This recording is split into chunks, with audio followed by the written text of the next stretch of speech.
Let's bike global news. Norway ने प्राथमिक स्कूलों में जेनरेटिव आर्टिफिशियल इंटेलिजेंस के इस्तेमाल पर लगभग पूर्ण प्रतिबंध लगा दिया है। प्रधानमंत्री जोनास गार स्टोरे ने ओस्लो में प्रेस कॉन्फ्रेंस में कहा कि 6 से 13 साल के बच्चों को पढ़ना, लिखना और गणित सीखने के लिए बुनियादी कौशल विकसित करने के लिए एआई टूल्स का इस्तेमाल नहीं करना चाहिए, क्योंकि इससे वे महत्वपूर्ण शिक्षा चरणों को छोड़ सकते हैं। नए नियम अगले स्कूल वर्ष से लागू होंगे, जिसमें 7वीं कक्षा तक के छात्रों पर सामान्य रूप से प्रतिबंध रहेगा, जबकि 14 से 16 साल के छात्र शिक्षक की निगरानी में सावधानी से इसका उपयोग कर सकेंगे। सरकार पहले ही 2024 में स्कूलों में स्मार्टफोन पर प्रतिबंध लगा चुकी है और अब किताबों पर जोर बढ़ा रही है। मालदीव की राज्य ऊर्जा कंपनी फेनाका कॉरपोरेशन में 97 कर्मचारियों ने 4 महीने की सैलरी के साथ स्वैच्छिक इस्तीफा देने के लिए आवेदन किया है। कंपनी के मैनेजिंग डायरेक्टर मोहम्मद अफीफ हुसैन ने बताया कि इस कार्यक्रम का मकसद 8,000 कर्मचारियों वाली वर्कफोर्स को कम करके ऑपरेशंस को ज्यादा कुशल बनाना और सेवाएं बढ़ाना है। कई द्वीपों पर प्रोजेक्ट्स में लॉजिस्टिक्स चुनौतियों के कारण कई कर्मचारी बिना काम के रह जाते हैं, जिससे कंपनी की सस्टेनेबिलिटी प्रभावित हो रही है। हाल में हाउसिंग डेवलपमेंट कॉरपोरेशन ने भी इसी तरह का रिडेंडेंसी प्रोग्राम शुरू किया है। फेनाका ने कर्मचारियों की छुट्टियों पर रोक लगा दी है और आपराधिक रिकॉर्ड साफ करने का निर्देश दिया है। अमेरिका के कैथोलिकों में पोप लियो 14वें की लोकप्रियता बहुत ज्यादा बनी हुई है। हालांकि उनके बीच राजनीतिक ध्रुवीकरण भी बढ़ रहा है। प्यू रिसर्च सेंटर के नए सर्वे के अनुसार अमेरिकी कैथोलिकों में से 78% ने पोप लियो के प्रति सकारात्मक राय जताई है, जबकि केवल 12% की राय नकारात्मक है। डेमोक्रेटिक झुकाव वाले कैथोलिकों में ये समर्थन 84% है, जबकि रिपब्लिकन झुकाव वालों में 75%। पोप के चुनाव के शुरुआती दिनों की तुलना में ये विभाजन बढ़ा है, क्योंकि उन्होंने अमेरिकी राजनीति और प्रवासियों जैसे मुद्दों पर खुलकर अपनी बात रखी है।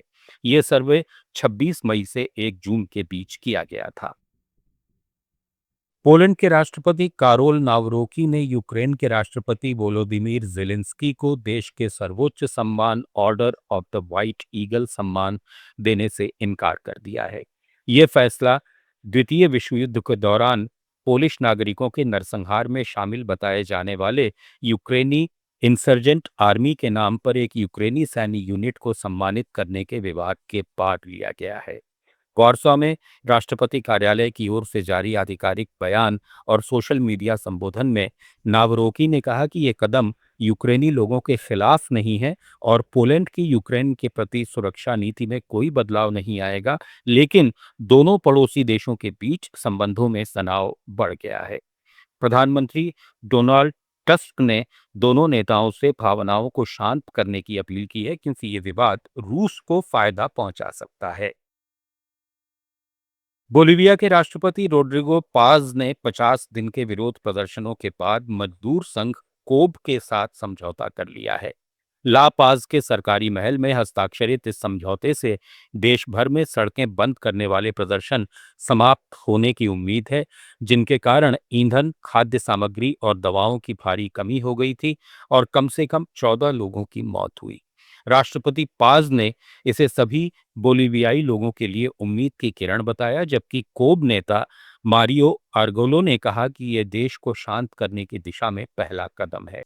हालांकि एवो मोरालेस समर्थक ग्रामीण समूह अभी भी कुछ इलाकों में विरोध जारी रखे हुए हैं।